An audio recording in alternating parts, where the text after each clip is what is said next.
Okay sir, ఇప్పుడు ఈరోజు కేసీఆర్ కూడా కాళేశ్వరం కమిషన్ ముందట విచారణకు హాజరయ్యారు. ఆ క్రమంలో మీతో పాటు వద్దిరాజు రవిచంద్ర కూడా ఉన్నారు. అందరు 9 మందిని అలో సో చేశారు. ఈ విచారణ ఎట్లా సాగితే కేసీఆర్ ఏదైనా భయం కానీ కనిపించిందా?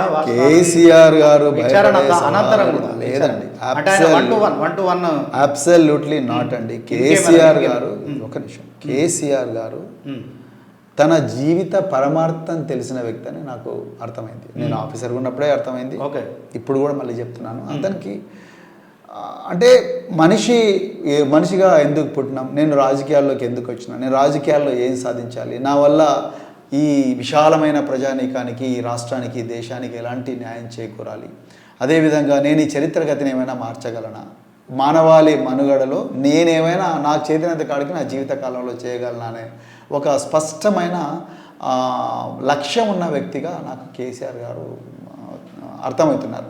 సో అలాంటి వ్యక్తి ఒక కమిషన్ వేసే ప్రశ్నలకు ఆందోళన చెందడమో లేకపోతే బాధపడడం, ఆయన మనసులో ఉన్నది చాలా క్లియర్గా చెప్పిండు కాబట్టే ఆ క్లియర్గా ఉన్నది చేసిండు కాబట్టి అలా తెలంగాణ ఎట్లున్నది. తెలంగాణ ఆలోచన లేకపోతే తెలంగాణ వచ్చినా, ఆయన పోరాటం లేకపోతే తెలంగాణ వచ్చినా, ఆయన పోరాటం లేకపోతే ఇలా కాళేశ్వరం వచ్చినా, మిషన్ భగీరథ వచ్చినా, లేకపోతే అంటే పరిపాలన దక్షత, ఇవన్నీ ఎప్పుడు వస్తాయి?